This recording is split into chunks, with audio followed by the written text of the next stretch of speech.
It's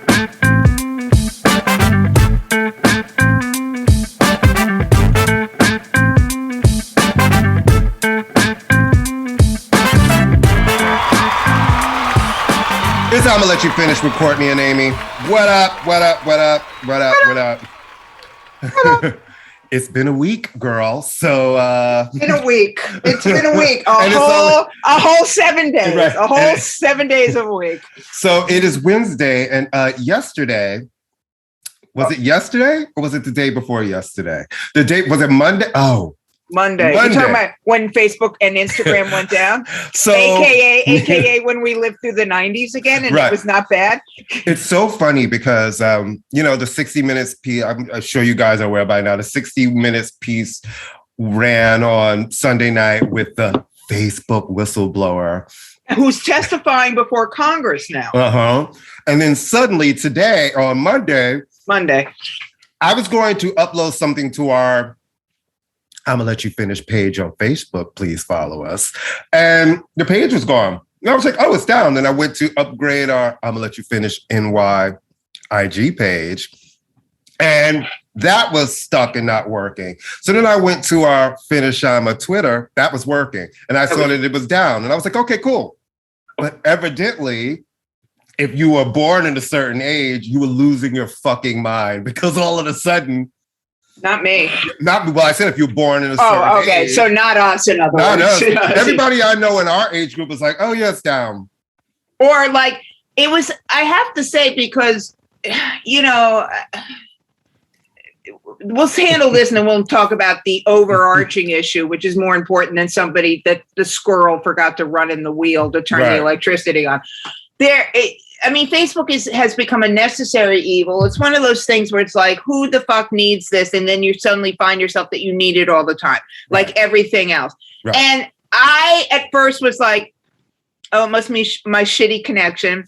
The second part of me was like, oh my God, I hope Courtney's not mad that I'm not posting anything. And then the third part was like, yay, because I checked the thing like a nervous twitch. Right. And I was like, okay, it's down. Life goes on. Yep. And you start going, I only really post like stuff for us, or I like or dislike stuff. I don't post anything anymore. But it was like, wow, okay, you suddenly had this moment where you're like, maybe it's really not that important that I post something that anybody in their right mind can read if they're really interested anyway. And life goes on. Right.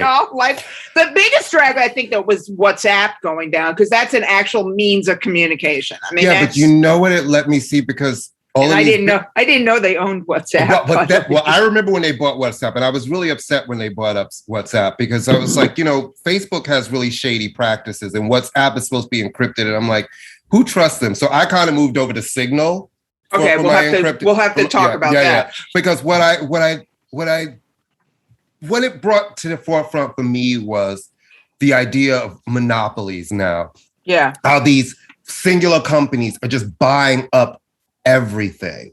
Right. And you see how there's a glitch in one and it takes down a whole network, you can thank your friends, the Republicans, for that. So it's like Amazon getting to buy up everything, and now they're buying the movie studios, and you see, the unions are about to go on strike. They're trying to fight for fair compensation and stuff with these tech companies coming in. First of all, everybody knows that I've known about 20 people that have worked at Amazon. Not one of them stayed.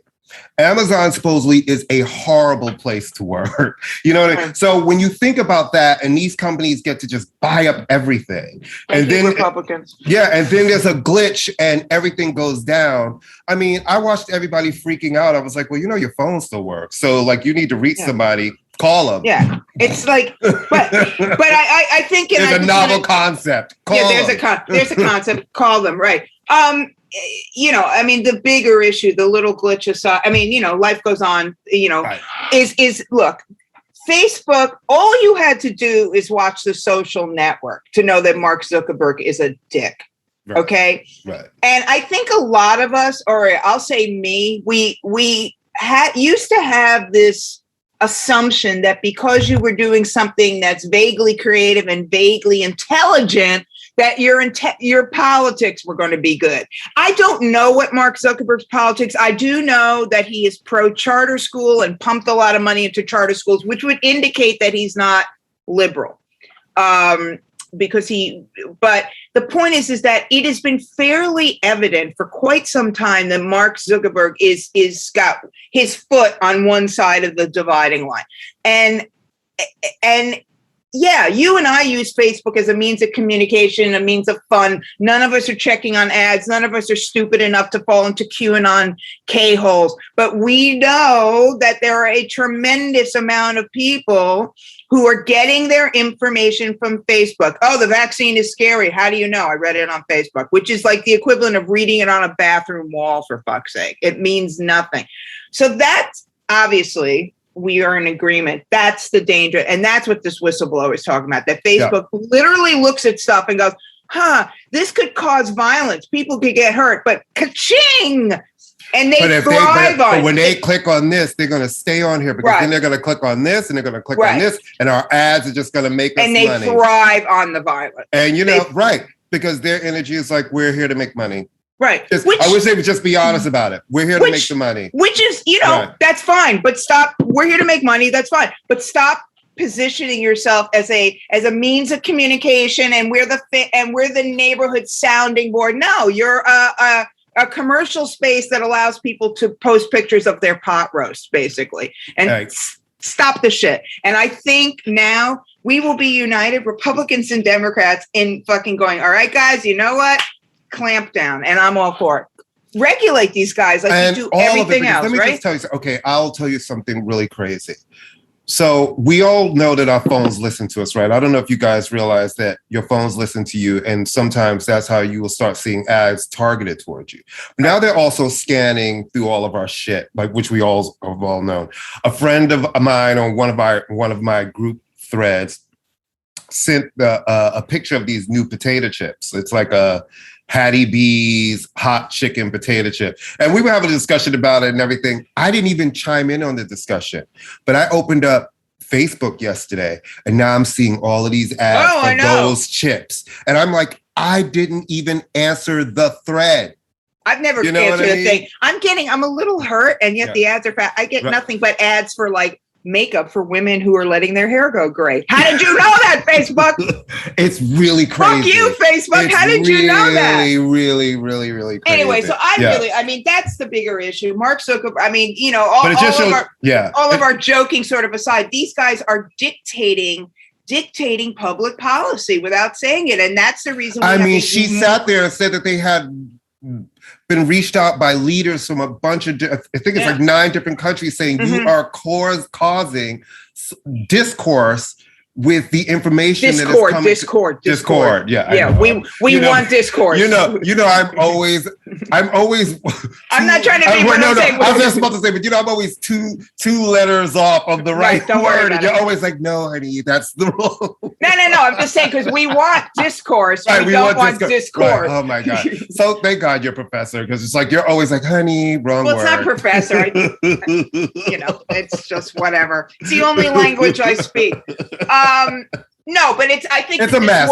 This woman is very credible, and I think what she is saying is very important, and she is protected legally there is a whistleblower law, and she has gone through all the checks to be a whistleblower. Well, listen, it's the one thing that seems to be that the Democrats and the Republicans, they were being all nice to each other. We hate Facebook. Well, look at this. We hate Facebook. So yay for Facebook.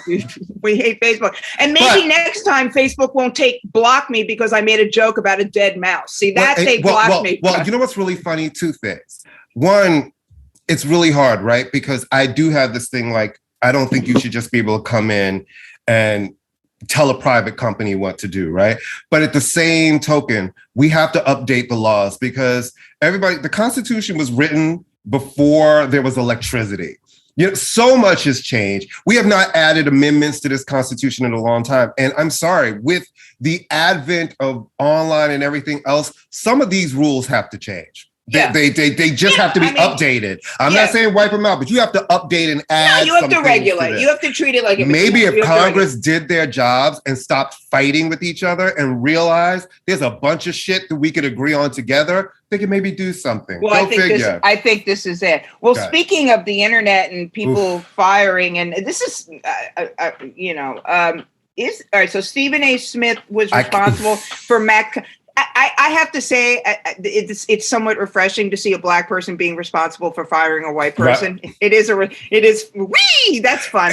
Right. Except when it's Stephen A. Smith, who I am not a fan of, never been a fan of. My mother likes him. And, I love how he's like, well, I looked at the ratings and they're saying that this was getting stale. And I love how he just assumed the problem was Max. I think the problem is Stephen A. Smith. He's sort of an asshole, isn't he? Right? And I think that his brand of journalism, of being that guy who's like, ah! and screaming, is kind of old. Yeah. And like, I used to see, I don't know if you know this, but as a person years ago in my office and when I would work, I used to have CNN on 24/7. 24/7. That was just the background to my shit. And I realized it was starting to really, especially during the election cycle, I had to turn up. It really started to affect my day. And I didn't realize how much keeping news on 24/7 would affect my day. So when I cut that off, I went to just put ESPN on in the background. But I have to tell you, I have not watched ESPN in so long. I've stopped watching because a bunch of the talent that I loved has left. They have a woman problem. They have a black person problem. They just have problems. Everybody needs to go. All the executives, I think they need to clean house with some of that talent, including Sage Steele, who's like, doesn't understand why Obama would check black on the box when she sounds like sort of the Candace Owens of sports broadcasting. Right, I mean, first of all, nobody black likes Sage Steele. Let me just say that. She's been that for a long time. We don't like her. Everybody loved Jamil Hill. We loved her, but they ran her and Michael out of there, right? And Carrie left. But we got stuck with Sage Steele, who's like, Sage Steele is like putting 2-week-old past is due milk into your fresh new box of cereal. She's horrible. And the fact that she tried to say that she doesn't understand why Obama would check black on his box because his father wasn't around and his white mother and grandmother are the ones who raised him. It's just like, what planet are you on? What planet are you on? And I actually saw an interview this morning with, first off, Sage Steele sounds like a porn star name, but I'm just Absolutely. It really does. Yeah. I was like, wow, they're hiring porn stars? How progressive. I don't, honestly, I mean, I love sports. I don't watch ESPN a lot. The only show I used to watch Jamel Hill check in. And I know it's not ESPN, but I do love anything Charles Barkley related because I find him to just be hilarious. Oh, well, that's the TNT and Kenny Smith and all those guys. Yeah, those guys. And I do like Jalen and Jacoby just because Jacoby's a friend of my son's. Well, actually, everybody likes Jalen and Jacoby. They're great. Yeah, they're cool. But I think that when I saw her, that woman Carrie Champion. Yeah, she came on. And the thing that's really troubling there's many things that's troubling about Sage Hill. She made some stupid anti-vax comment and very pointedly had a Band-Aid.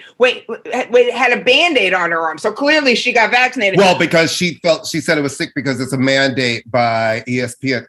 And she also said about women who get sexually harassed and everything. Yeah. Well, you knew what you were doing when you put that outfit on. It's like, what? Even more importantly than that, because I hate to say it, that is not an uncommon thought among women. But my thing is that's such a stereotype. I don't think every woman who's been sexually harassed. I'm just saying the fact that she would say that, it's like not every woman who was sexually harassed or anything came into work in a miniskirt. You know what I mean? Right. I'm saying that's so weird. That's not an uncommon thought. What I'm saying, to me, that was more troubling, and this is what Carrie Champion brought up. You're then saying, and I won't mentor you. I mean, the reason women don't get to rise in corporate positions is because there's no one there who will help them. There was no one there who will look out for them. Now, I'm not saying all women will help out women. I'm not saying all black people will help out black people. But for Christ's sake. I find that it's better these days, right? Because look at fucking Katie Couric, who's written this book that she's going around promoting, talking about basically how she didn't mentor other women, saw them as competition. And sounded like the meanest mean girl on the fucking planet. Well, because we're forced to be that. We are. Women are forced. It's an issue. Women are pitted against each other in a way that men will never understand. No, but you know what? That is women doing that to each other. Don't. Women are pitted against each why? other. But women pit. No, but who pits the women? Women. No. Okay. Women are pitted against each other. I'm not saying all women. Courtney, this is my experience as a woman. You're not a woman. I'm very much a woman. I'm very much a woman. Do you feel like you've been pitted against other women in your career? There is always the one woman writer, the one woman on the cover of the magazine. I'm not saying women aren't complicit, but we are complicit in many ways because this is how we've been trained. We have been trained to see women as competition, right, as opposed to a sisterhood. We are, right. I'm not saying that it's across the board, but we are trained. Women are, I mean, it's not across the board, and I don't want to make blanket say, but the reason is women don't have the power that men do. It's just a fact. Right. Men run the country. Women don't run the country. So to me, to say the dressing provocative thing is so fucking outdated and stupid. You don't even listen to it. But the fact that I don't like the way you're dressed and therefore I am not going to help you. Wow. It's crazy, right? That to me is like, I will tell you when I was, becoming a writer, I could name on one hand the other women. Now, a lot of them came way before me and I was mentored in a lot of ways by men, right, which is fine. And it wasn't really, but I was up for a job once, a very prestigious job. They liked me a lot. And one of the reasons I heard that they didn't consider me is they were concerned that I was a single mother, and I wouldn't have the flexibility to leave town. Mm. So that has no man has ever been said, oh, you have a kid, you think you'll be able to leave the kid? And everyone knows I would have just tied Lucian to the radiator and left town. It's not that big a fucking Oh my God. No, I just hate that. It's just reality. It's just a reality. We live, it's just, I mean, I don't want to go, but I mean, it's 2021 and women are having to take to the streets to fight for their healthcare rights. Healthcare rights. So let's talk about a woman we love. Adele. No, Billie Eilish. Oh, yeah. Mention her. Oh, yeah. Billie Eilish. She's going to be headlining Glastonbury. Oh, and Sage Steele, by the way, she's not fired. She's just suspended for she's a suspended. Week, but she'll be fired. Yeah, nobody wants to see her. Nobody wants to see her. I don't want to see her face. She's checked. And I'm not a cancel culture person. I just have never liked Sage Steele. It's called culpability. It's like she's horrible. Nobody will miss her. Yeah, she's checked. The thing is, she's checked too many boxes. She's pissed off Black people. She's pissed off women, and she's pissed off people who want to get vaccinated. So boom, boom, boom, boom, boom. Yeah, nobody will miss her. In the word,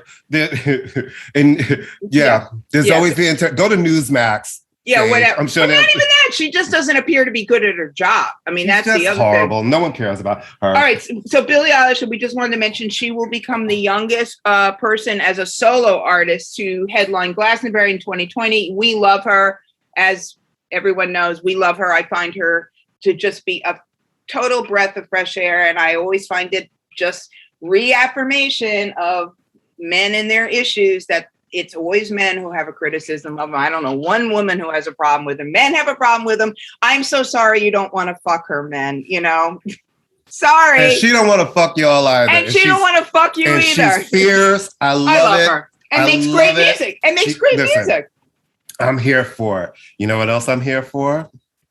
30s popping up all over the world. Why is she calling it 30 when she's 33 right now? Well, maybe because that's when she started writing it. She got divorced at 30, so it could be, starting from that year. That was the year. It's a good age to get divorced. Yes, it's a good age to get divorced. You know what I mean? You still have a lot of life ahead of you, and you know what I mean? And I don't know, but I try to think, what would I want from Adele? Do I want some beats somewhere on this album? Yes. I think at this point, when we're going to album 4, I would love some tempo in there. I think it's going to be really, really important to just grow because, listen, that voice is phenomenal. We know she can sing us a ballad into the ground. We know that. But now it's a little bit time for what else do you have, right? Because when she gives us an up tempo, it tends to be a good swinging number. So I'm going to hold off any sort of because I had one friend who saw the preview and he's like, oh, I was hoping for something up tempo. I was like, well, actually, we don't know what this song does. We just know the beginning and her doing this. We don't know anything. So I'm just going to wait and see what it is. Well, I mean, she is someone who has universal appeal, age group. Actually, I read a very funny comment once because she is somewhat old-fashioned in her demeanor, and she is hilarious. If you ever want to crack yourself up, watch Adele on talk shows, especially British talk shows. She is a broad. She is a drinking, cussing, smoking. I don't know if she smokes, but she's a broad. There's something, she is someone that appeals to young people and older people too, because she, comes out in the kind of, 60s kind of look. She's a belter. I would love to see more rolling in the deeps and less hellos because when she does the hellos, and it's a great song and someone like you is obviously beautiful, she tends to oversing. She tends to punch that thing that modern singers do where they kind of modulate, and Alicia Keys being the worst person who does it. They just like belt it out at the end. Rolling in the Deep and Fire to the Rain to me are her two best songs, and I would like to see that. Rumor Has It is my shit. Yeah, that is great. That is, but those are the songs that. But I love her first album. Hometown Glory is my shit. I love. No, and I, she has been spending a lot of time in the United States, which is going to impact. I just like her to stay away from the Ryan Tedders and the usual suspect. Well, here's the thing: Adele writes her songs. She doesn't really go to other people to write her songs. That's the good thing about her. Yes, she does. Not a lot. If you look at an Adele album, most of her songs, I believe, are written or co-written by her. Well, co-written, yeah. I mean, there are. I mean, as long as she doesn't go Jack Antonoff, please God, don't go Jack Antonoff. I'd love to see her work with some women. I'd love to see. Listen, it's going to sell a gazillion copies. No one has anything. Even people who are not crazy about her love her. I, of course, as a woman, am really looking forward to a whole bunch of men bitching and complaining about what she looks like now. Because, some guy in some thread said, oh, my God, and she's so pretty now. And it's like, she's always been beautiful. She just was overweight and you didn't like her. But now she looks like what you think a white girl singer should look like. Shut your fuck up, So look, it's going to be a huge record. I think we can guarantee that even though nobody buys physical copies anymore, her fans actually do. And her fans buy physical. Her fans, listen, it's been 6 years. Adele is one of those artists who actually sells records, and she sells a lot of records. And there's no one in her lane right now. She has no competition. Do you realize we started talking and didn't even tell the people we have a guest on this show? Oh, yeah. Adele. It's Adele. It's Adele. But it might be Miles Marshall Lewis. But it's Adele. As Adele. Miles Marshall Lewis in his new persona as Adele. Since he's also working on a book about a really hilarious transphobic man, he's going to come out and he's now Adele. Speaking of mouthy black men, you're to this versus thing, which we have agreed is just kind of like enough already with this shit. I'm done with the verses. I'm so done. I'm done. But there's one coming up that looks really, really could be dope. Big Daddy Kane, KRS-One. Now this is gonna. I wonder if the young kids are scratching their head like, who? All the old heads are like, oh my God. They have no idea who either one. They might know, like, oh yeah, my grandmother used to listen to Criminal Minded. Right. Yeah, So I mean, lyrically, does Chris have D Nice with him? You know what I mean? Is that can Chris afford D Nice anymore? I mean. Are Scoop and Scrappy going to show up? Right. Look, they both represent the best of New York hip hop, the best of the golden era. They are both very different type of lyricists. They're both showmen. KRS-One, that was the first hip hop piece I ever got paid to write. I wrote about Boogie Down Productions, and I met D Nice when he must have been like 12. I mean, it's going to be interesting. It would be interesting to see if you can limit Chris, bless his heart, to like a format, because he does tend to kind of go on tangents. But I think it's going to be great in terms of the energy. They both have solid catalogs. I mean, there's no filler. And I think it'll be cool. I think it'll be a lot of fun. Will I listen to it? Probably not, because, but I think it'll be really, really fun. Let's fast talk about the halftime show, and then we're going to pick that up with Miles, because finally there's a halftime show that really truly reflects Jay-Z's influence. Though so who is it going to be? The halftime show. It is Dr. Dre, Eminem, Kendrick Lamar, Snoop Dogg, and Mary J. Blige. Right. Who I wish they would stop calling hip hop artist Mary J. Blige. Like, oh my God, she's this fucking singer. Well, remember, she was the queen of hip hop soul. That's what they were calling. Yeah, I know, but they always call her hip hop artist. Right. Listen, it's a great lineup. Mm-hmm. I didn't even recognize Eminem in the pictures because he doesn't he doesn't bleach his hair anymore. And I was like, what is Jake doing? He's looked like that for a long time. Yeah, no, but he doesn't. I think it's going to be great because none of these people have, Snoop is probably the most ubiquitous because he's everywhere. They've got catalog for day. They've got interchangeable catalog. Mary has, I'm sure Mary's biggest hit is a Dre song. Snoop they're all good showmen. Well, here's the thing. Mary's dropping an album in November. Right. I believe Kendrick's working on a record, and if he's doing the Super Bowl, there will be something. Right. They're all Dre related, but not to the point where it's exclusionary. But you and I have talked about this, and I mean, it's a losing battle, but it would be kind of nice. People sort of forget that Dr. Dre liked to in the past tense smack women around, and the NFL, which is what's very surprising to me, that the NFL said yes to him. Right, because he is a little. He's in the middle of a nasty divorce. I mean, it's just been so much, And another woman has popped up with a baby somewhere. And they have been so trying to get away from that image. I'm really surprised that they were like, yes, come in. Come on in. I think they're counting on the fact that most people don't know who Michelle Lay or Dee Barnes are. Right. So I think they are on it. I mean, he's one of these guys who has managed to, so. Right.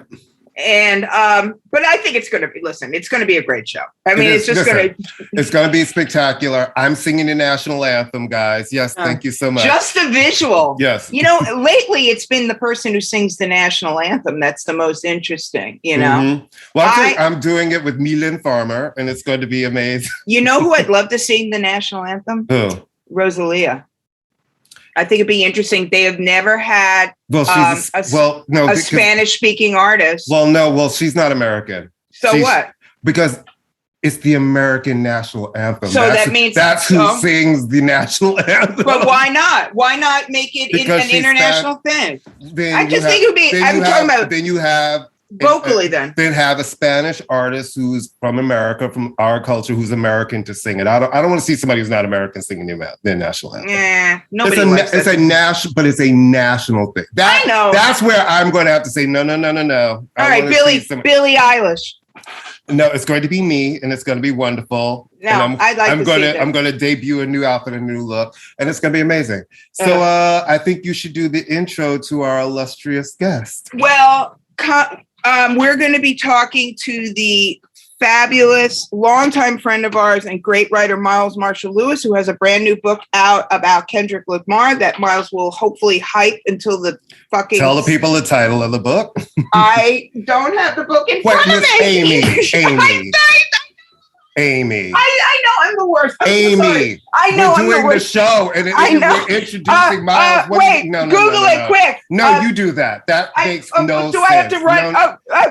I cannot totally believe. Forgot. All right, I know I'm horrible. Believe all right, wait. I'm going to do a vamp. I'm sorry. I had a lot to do this morning. Vamp. Wait. You had a lot to do other than telling people. Oh my God. All right. So anyway, Miles is coming up. He's going to talk about his book, which is getting... It's called Promise That You Will Sing About Me. That's what I thought it was called. But I thought there was a poem in it. All right. You know what? You have problems with the English language, all right? Okay, but I also don't have problems with our guests coming on and don't have the book in front of me that we're about to talk about. Right. Let it slide. Life goes on. No, I'm not going to let it slide with that one. That's why. Anyway, Miles coming up next. Sit tight, kids. I want to start this with a huge apology. All right. First off, I woke up at 6:00 thinking it was another day. which is thinking I had to be at work at 7, which is bullshit. All right, when we were introducing you, and Courtney Berry said, and Amy, the name of the book, and I was like, I forgot. Fuck, the book is on the other side of the room. I can't get up. And I had to Google it, and so I apologize. So for our non-existent video, and it's a gorgeous looking book. It's very pretty. Thank you. Yeah, well, that was half the point. You know, I mean, you've seen or read Jay-Z's Decoded, and I wanted something as pretty. We wanted something as pretty. You know, it's got illustrations. It's got photographs. And it's got a quote from my future ex-husband, Chris X, but that's a whole nother conversation. Hey, Chris. Chris and I have been engaged for 25 years. We've been engaged for 25 years, but somehow he won't set the date. And Chris is actually the first person I ever heard of Kendrick Lamar from. So let's talk about the book. Yeah, let's talk about it, Miles. So this is your second book? The third book. I did a book that was a memoir about growing up in the Bronx and seeing hip hop rise and fall. And then there was a book about There's a Ride Going On, which is sort of 33 and a third series that Bloomsbury has. Right. And that was my last book. Although I don't tend to count the anthologies, but I had an anthology called Bronx Biannual that had a bunch of different voices in it, like Michael Gonzalez and Greg Tate and struggling unknown writers. That's nice of you to give them a forum. Yeah, you know, I try to give they're back. Newbies on, you know, it's good for you to give them a forum. So there were 2 of those. So, you know, I guess they kind of count. They were full of short stories and essays and some poetry. Mums was in there. The late, great Mums, Craig Mums Grant.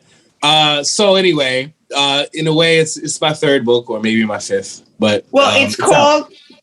in the mea culpa of mea culpas, it is called Promise Me That You Will Sing About Me, The Power and Poetry of Kendrick Lamar. It is I'm saying this, I'm showing it. No big thing. It is a really gorgeous book. I mean, it really is. You get like caught, and you and I know, we all know that to get a publisher to spend a nickel on a book is fantastic because, you know. Absolutely. Yeah. Right. Well, so thinking about Decoded, like, the amount of money that they spent on Decoded in terms of the original photographs had to be like astronomical because we got a lot of our photographs for free. In fact, all of them. Oh, good for you. Good for you. So, and who knows if they didn't have to do the same, because I know that when Bill did the Amanda Lepore book with Regan Books, all of those photos from David LaChapelle, all of those very big photographers, he got all of the over 200 photos for free. That's amazing. You know, but it was a lot of, begging. Relationships and digging and begging, you know? So Miles, publishers don't want to spend any money. Why don't you talk? Are you giving us snacks? What are you bringing out behind there? What do you got there? I'm about to clean my glasses. So I love those. Those are the best ever. I learned from my optometrist that you cannot spit on your glasses and rub it on your shirt. No. You won't see what the fuck. That's probably why I couldn't see the title of your book, because I was spitting on my glasses and rubbing it on my shirt. So Miles, why Kendrick? Kendrick. Why Kendrick? Well, I'm getting up in age, and there are fewer MCs that I actually appreciate, or fewer MCs that remind me of the hip hop that I used to love when, albums stood at sort of their own statements and stuff like that, prior to the shuffle era or the shuffle culture era, of iPods and stuff. And anyway, Kendrick does that for me. I would not write a book about Drake. He doesn't move me the same way. I know that Michael Eric Dyson is currently working on a book about Drake, and he's a smarter man than I am. But I can't really wrap my head around Drake or a lot of the modern MCs the way I can about Kendrick. I think that Kendrick, Drake, and Kanye are probably the most interesting pop level rappers to me, aside from the women, because definitely Megan Thee Stallion and Cardi B are interesting to me as well. But and even Nicki Minaj, but I don't know that I would do books on them. Right. Whereas, I came up in the golden age of hip hop in the 90s as well, when it went pop. And Kendrick, he just, I can use the language that I used to use for those MCs, Tupac and Biggie and the rest of them. I can use that language on him. His albums, they're cohesive, and his rhyme ability is unmatched in my opinion. And he just does it for me, I mean, Yeah. I was gonna. Jumping on what you were saying about that, you do mention what's interesting about the book is that, if someone thinks this is going to be a bio, it's as much a bio about you and your relationship with rap music and your coming of age, which is what a lot of rap books tend to be, because it's the same, I guess, about punk. It's something that was so foundational for many people. So there is that. There's a lot of stuff about Tribe and that whole era. What I wanted to talk to you, because it's interesting, Kendrick is an interesting artist because Courtney and I have talked about this, because he is someone who has straddled pop meaning popular, not pop music, and sort of very kind of almost agitprop. I mean, high power is nothing like, humble. And when all the Black Lives Matters and the George Floyd stuff started popping up, I remember Courtney and I kept saying, "Where's Kendrick?" Sure. This is the voice that, where is Kendrick? So what do you think about that? Yeah, I mean, I think that COVID has a lot to do with that. And I think that he's sort of, commercially anyway, sort of sitting out COVID. I think that albums having an impact right now, in this pandemic age that we're still riding through, for albums to have an impact now is sort of more difficult, unless I guess you're releasing super stellar product. But, I wonder how many people are still listening to Donda, or how many people are still listening even to Drake's record, Certified Lover Boy. I mean, certainly the hardcore fans must be, I guess. But I think the hardcore fans didn't like it. Well, no, hold on. I'm going to push back on that. Thank you. Donda was a piece of, Donda wasn't great. Kanye hasn't had a pop hit in a long time. Right. And Drake fans, even though this album was #1 for 3 weeks, this was not one of his most popular records. And But there are a lot of people who put out albums during the pandemic that were very successful, and their word got across quite well. So him not putting something out or having something to say because of COVID, it's not that doesn't change the fact that the stuff that was happening was still happening. I hear you. Right? I mean, I don't think artists. People have had successful albums, and I don't dispute that. I just feel like in terms of his mentality, he might be a little scared. He might be a little scared. But how about a statement? I was just surprised, and I'm not.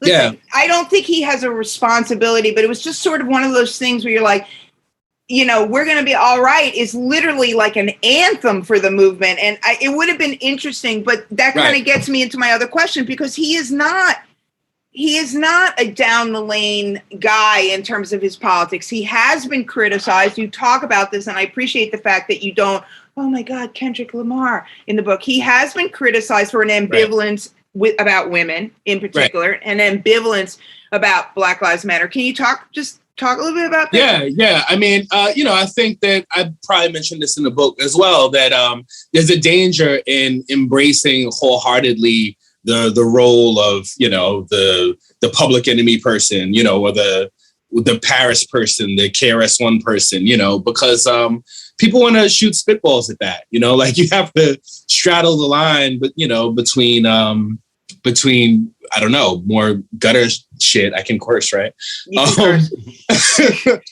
fact, you're not cursing enough for us, Miles. You have to, I don't know, put out more populist material. You have to straddle the line. You can't just be common, because when you're just common, then nobody buys your records. Right. That puts you in a certain lane, and certain listeners don't want to hear that all the time. But I'm talking about his statements. I'm sorry, Courtney. I'm sorry. I was going to say, you know how I feel, Amy. I don't think it's an artist's responsibility to have to tell people what to do and how to feel. Uh-huh. And I don't, I know that you would always, Amy does feel strong, like his music really speaks to this time, that he, where was his statement to say something when all these things are going on? Right. I don't necessarily think artists have to do that. I think they can give you what they want to give you in that moment. Yeah, I agree. You know what I mean? And you're supposed to take that and you can enjoy it as music, or if it means something to you in a more meaningful way, that's okay too, because it is very dangerous. Once you take that stand, you can't untake it. Right. And it's not a black or white issue. And I think people are complicated. Artists are complicated. Art is complicated. Then, you win a Pulitzer Prize, and it kind of complicates things more, because now people are looking at you like you are a voice of a generation. Right. So it's kind of like, are you supposed to say something, or can you just say it in your art? Like, we don't know. He's working on an album. We don't know what that art's going to say. It could say everything that everybody's wanted him to say for a long time, or it could just be a fun record, right?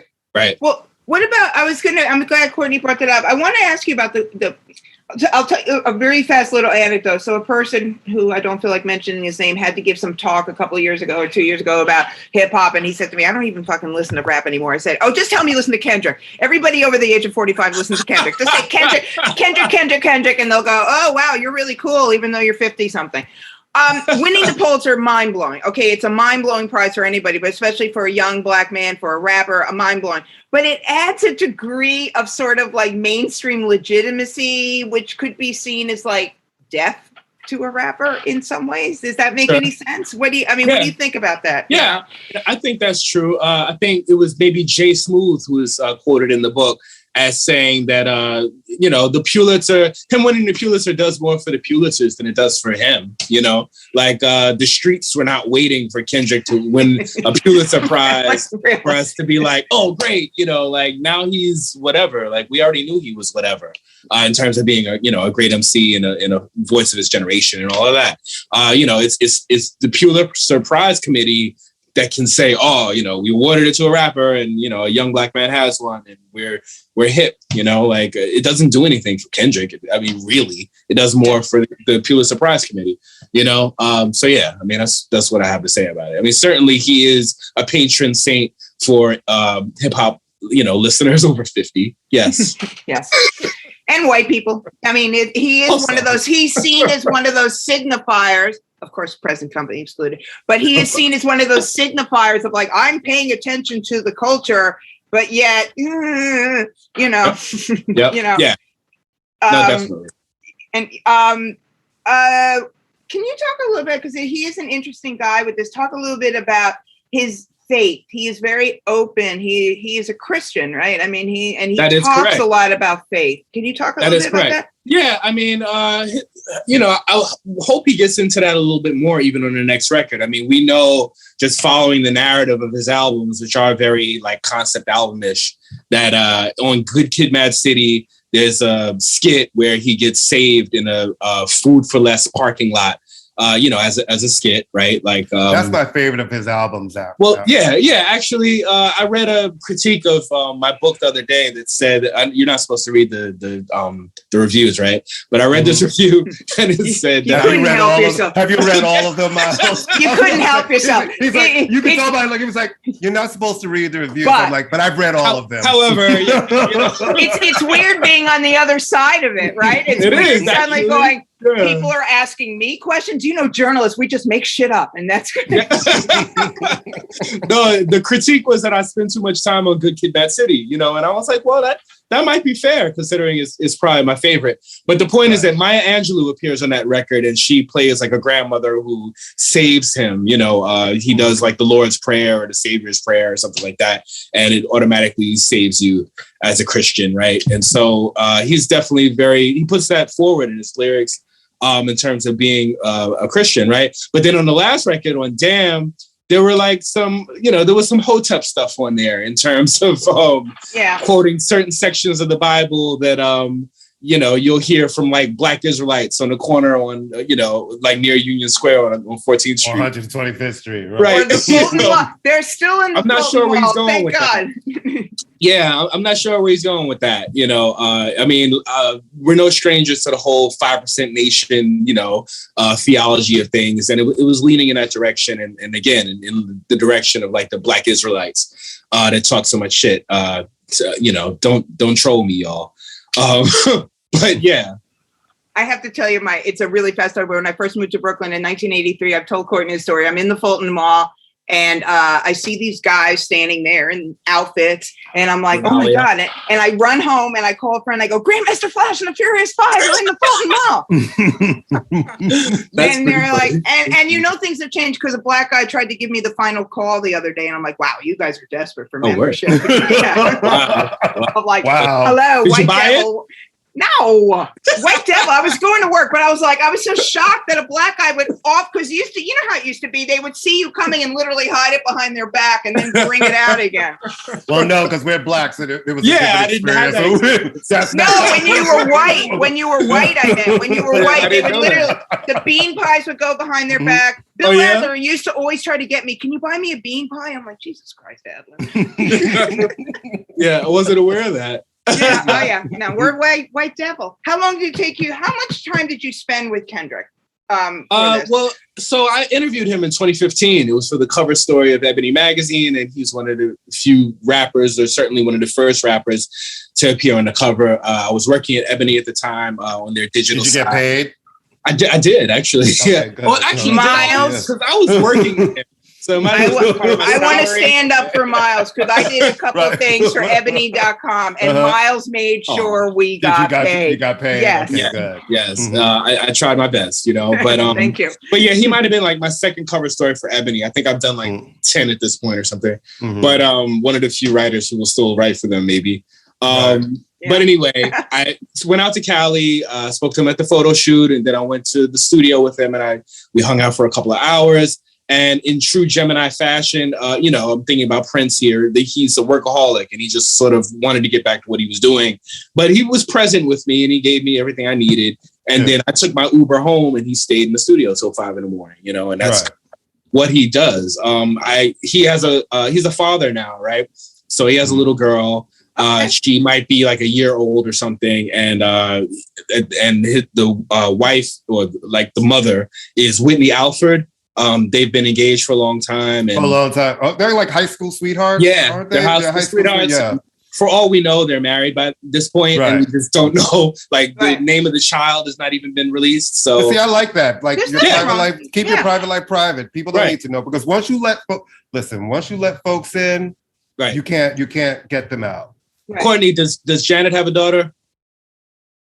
She was married to James DeBarge, though. We know that. And there was a kid. Honestly, I think if Janet had a daughter, Janet would have acknowledged her daughter by now. I do. I absolutely do believe. Just asking. I don't, because you see how much she loves her kid. Yep. I can't see her being a person. And that family is actually, they may have some strange shit, but they're really family oriented, right? Some would say Michael was extremely family oriented. Okay, you know what? Let's not do that.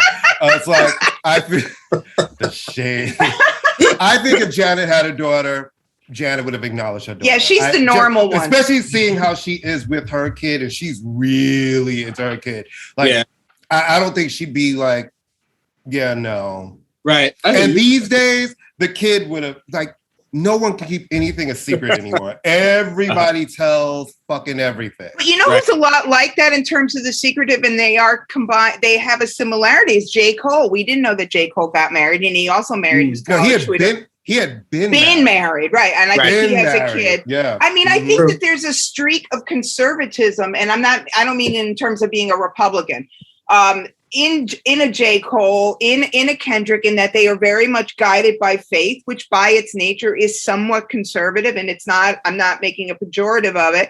And they are, there is something about, I'm marrying the girl I went to high school with. There is a sort of a practicality about them, a sort of provincialness about them, and this is not a pejorative. And I think it shows, maybe that shows why he says what he says, but he doesn't go so far left or right as to alienate people. Yeah, I mean, certain part of that is just a generational reaction to what their generation is steeped in, which is the bear all social media situation. There was bound to be sort of a reactionary thing, against that eventually. And I think that Kendrick and J. Cole, are part of that. Well, I don't have to be there all the time, every single day, telling you every aspect of every, last goddamn thing. Like, no, they're not on that. Thank God. Yeah. Are you happy with the reaction to your book? So far, it's new. So, what can I say? I mean, it's been out like 9 days so far. But I am. I went to Barnes and Noble, so that it could stick the little autographed by sticker on it and I could sign some books. And at Union Square, they only had one stock, and I was like, "You want to maybe order some more?" And they were like, "No, this is the last one left." Like, this. Wow, that's great. It's selling well at Greenlight Books. Congratulations. Yeah, congrats. That's amazing. No, it's an achievement. Nobody tries to, books are a labor of love, especially now. It's a hard work to get a publishing deal. It's hard work to get your book out there. And you want to know that people are responding to it and they're being receptive to it. So congratulations. Yeah, From my little Miles, who was a video buying assistant at Tower Video a gazillion years ago. He's now Parisian and he writes books. I'll tell this story that you may not remember, or maybe I tell it every time I see you. I don't know. But Courtney and I, we worked at Tower Video, right? Once upon a lifetime on 4th Street in like Lafayette.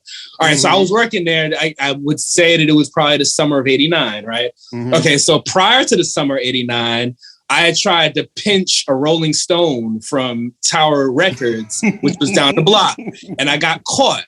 And they took me to their little control room, and I was like, "Oh shit!" Like cameras everywhere, videos everywhere. Mm-hmm. They were like, "All right, we're not like arresting you or anything. It's $5, but you're not allowed at any tower ever in the country." And they took my picture, and I kind of smiled in the picture, I think.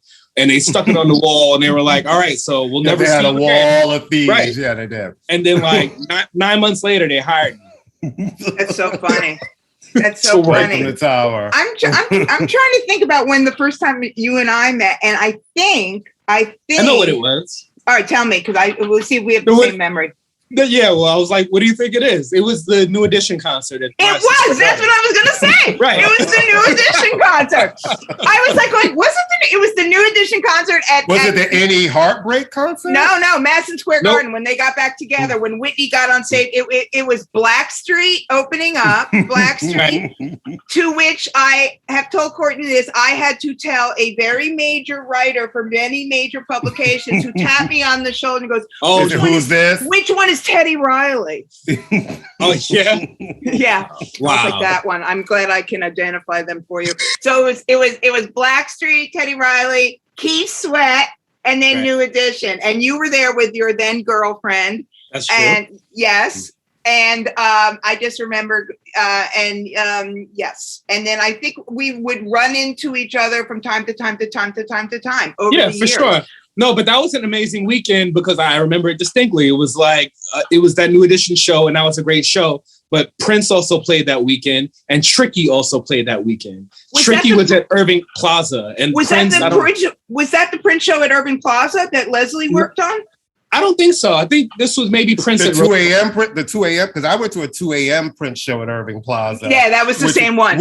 Which was ended up being one of his shows where it was a jam session where he was like, I'm not going to sing a single. No, Shaka was there. Larry Graham. Everybody else sang. Great show. Played and went back and forth. He was like, no. You will be here for hours, and my mouth will not. It was fabulous. Yeah, Joan Osborne. No, that Leslie Pitts worked that show. That was her show. I don't know how the hell I ended up at that show in terms of staying awake. Yeah, because that was back when it was like Prince at 2 a.m. was exciting. It was the small things.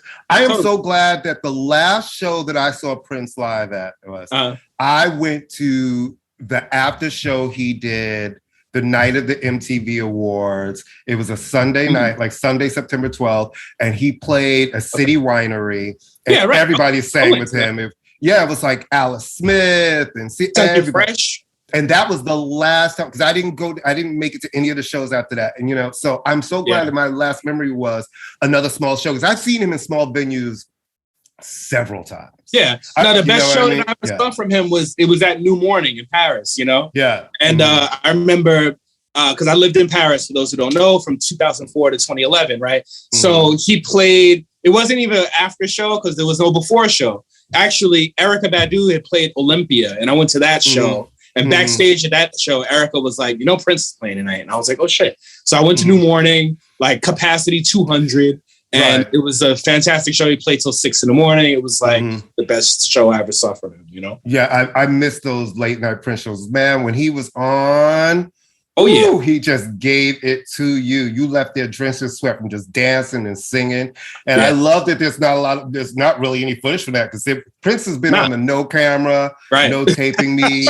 Way before that was a thing of artists now, like, put your phone in this pouch. It was no like, you pull the phone out and somebody would tap you so quickly. I mean, you wouldn't even see where they came from. It'd just be like, and City Winery, I kept watching them throw people out because they would be trying to sneak and they'd be like, yep, bye. You gotta go. Bye. Not even put the phone away. You're leaving. Yep. You're leaving. Yeah. I want to ask you a little bit about Paris, because like, I mean, it's a beautiful city, and I've been there a couple times, luckily on other people's nickel, which is always nice. Yeah. And I went there. One of my favorite stories I ever did, which I hope you read, was when I went to Paris in '98 for The Source to do a thing about the French hip hop scene, and cool. It was, like MC Solar, of course, but NTM and Assassin and all those guys. And NTM was very disappointed when I walked in the room that I was a white writer. They actually said to their publicist, "Why'd they send a white girl?"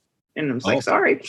Talk about living in Paris, because there is a tradition of Black Americans going to Paris, Yeah, I mean, that's true. I went in my 30s and I didn't have a mortgage, and I didn't have a car note, and I didn't have a job because Russell Simmons' One World went out of business. And I was like, instead of paying this back rent, why don't I buy a ticket to Paris and stuff? So I did. I had a French ex-girlfriend, and I asked her to sort of help me set up in an apartment. And what do I have to do? Like, if I'm gonna have to be an elevator man for a while to pay the rent, I would rather do it in Paris where nobody knows me than do it downtown or whatever in Manhattan. So she helped me set up, and it was easier than I thought. And actually, we fell back in love, and we got married, and we started having kids. Oh, that's this is my wife. Wait, your wife is French? Yeah. She's Wait a minute, you didn't know that? No. She makes macaroons. Yeah, her family's thought from, she was cultured. French. You just thought she wasn't from the Bronx.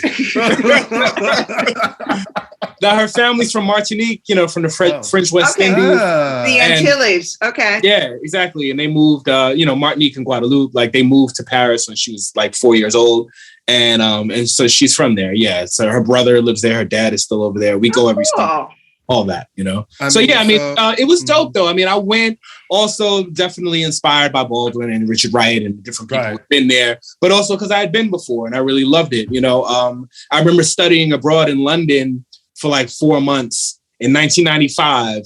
I went to that D'Angelo show at Jazz Cafe that they recorded. Oh wow! I have that. I love the. Yeah, I was at that show. That's the only show that I was at where they made a record of it. And I didn't like London like that, but like Paris, I had stayed for like 5 days and was like, yo, I can live here. Like, it's a beautiful city. I lived in London and was like, get me out of here. Like, where's the good food? Well, so let's talk about Paris, because did you ever run into Milan Farmer? I was just going to say that you have to. You are contractually obligated. Courtney.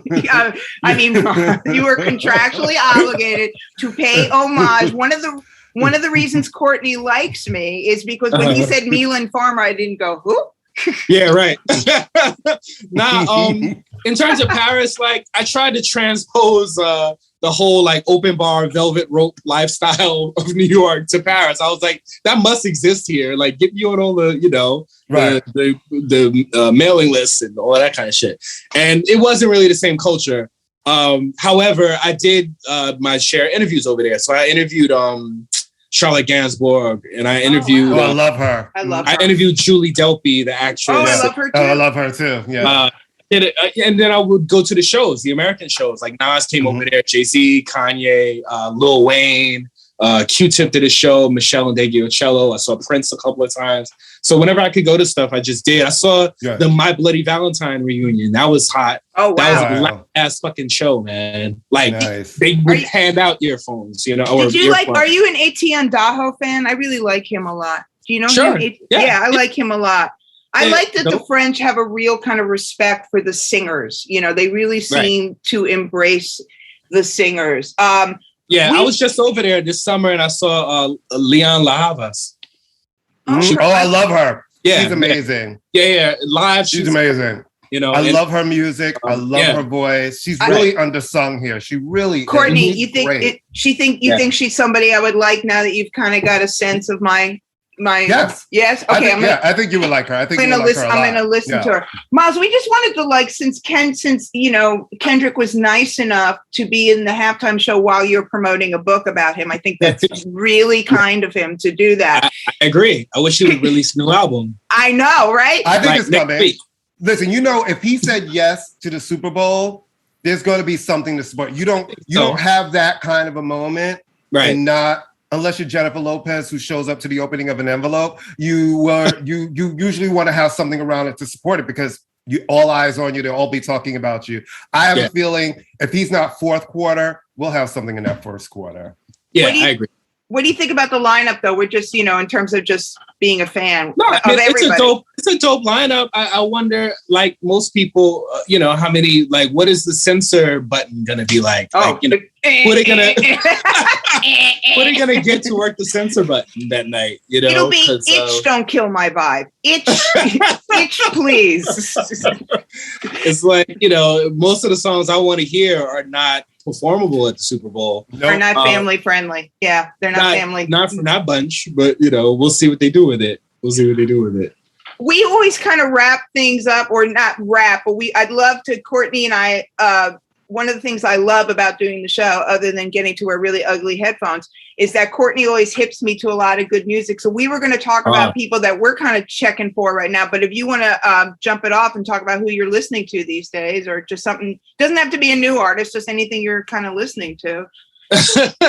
Well, so I'm in film school, right? I'm taking a 12-week filmmaking workshop. Oh, and it's all the way down by Battery Place. So I have 45 minutes on the train 4 days a week. So I've been listening to stuff on the train more often than I usually would. So I played the new Her album, or the only Her album, according to her. Right. Yeah. I played that, and was really trying to love it again because it didn't impress me hugely when I first heard it. So I'm still really not there with it, but I appreciate her as a talent, and I hope there'll be better material from her. Do you know who I equate her with? She reminds me of Patrice Rushen. She is a very talented musician. She's going to have some songs you like. She might not ever really sell a gazillion records, but I think people will always want to work with her because she is very musical. She's super talented. Right. She can play, she can write, she can perform. I like her record. There's been a lot of music. I just think it hasn't had that real moment yet. Yeah, I think it will come for her. It's like Patrice. She can have a very long career. As long as they don't expect her to just sell a gazillion records, she'll be all right. I can see that. No, I mean, yesterday Hand on the Bible, I listened to Paul's Boutique yesterday, and that's an album that I hadn't heard in so fucking long. Yeah. I played Paul's Boutique. I played Frank Ocean's Blonde lately. I played Donda again. Overrated. Not playing it since the day it was released. I played Solange, A Seat at the Table. Overrated.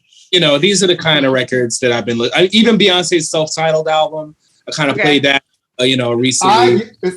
I just pulled that out the other day, and I never really play any of the music or anything that I've worked on. I don't usually play it, but for some reason I was in the mood to hear that, and it sounded great. I'm sure. I want the vinyl. Actually, I'm glad that you have the vinyl. It's hot. Mm-hmm. I have never gone into a record store that has the vinyl. I guess you really have. I think it was like right. I mean, I got it from the the run when they first put it out. I don't know if they really have done a bunch of reissues on it. They have. Well, thank you. You can find Lemonade everywhere, but not that one. Right. Well, thank you, Miles. Thanks for coming Miles. on. Yeah, thank you. We haven't physically seen you in such a long time, so we're all aging gracefully. I appreciate it. Yes. Hey, no, the last time I was at your place, Amy, you were not there. Because Michael invited me up. Yeah, which is why Michael never comes to my house anymore. All right, you guys know what it is. It's great to see you, Miles. Congratulations on the book, really. No, thank you. Thank you very much. And you guys, hold on for a second, Miles. Let me just say this. Remember, guys, it's Miles Marshall Lewis. The name of the book is Promise That You Will Sing About Me. It's a great book on Kendrick Lamar. It talks about just Miles's love of hip hop, Kendrick, and parallels in life, beautiful photos. Guys, support your local bookstores if you can. It's in your bookstores. And then, if you can't find it there because it's sold out and it's selling out everywhere, then go online and get it. But make sure you get it. Books are important. Books are really super important. And I want you guys to always remember things like when the internet goes down and Facebook goes down and IG goes down, books don't go anywhere. And you also know to follow us at the Pantheon Podcast Network, and you can find us there, over 70 other shows there. All of our stuff, where to find us, because you're listening to us here. So thank you for that. Our social media. We're on Facebook at ImmaLetYouFinish, all one word. We're on Twitter at FinishImma. We're on Instagram at ImmaLetYouFinish Miles is on all of the platforms. Get his book. Support our show. Remember that it's almost Christmas. Mealin Farmer. I'm going to make Miles translate all of Mealin Farmer's songs, and that's going to be his next book. And all of the pictures are going to be me dressed as her from the different eras. And that's how we're going to work it out. Indeed. And on that note, kids, we'll see you on the next one.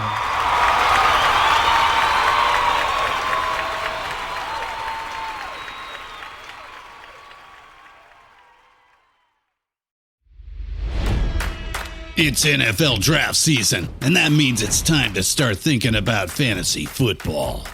FantasyPoints.com features industry-leading experts and prognosticators using proprietary hand-charted data to help you score more fantasy points. FantasyPoints.com is the place to go for whatever kind of fantasy football you play. Whether you play fantasy football, daily fantasy sports, or do a little bit of everything, Fantasy Points has the meticulously researched content to guide you to victory.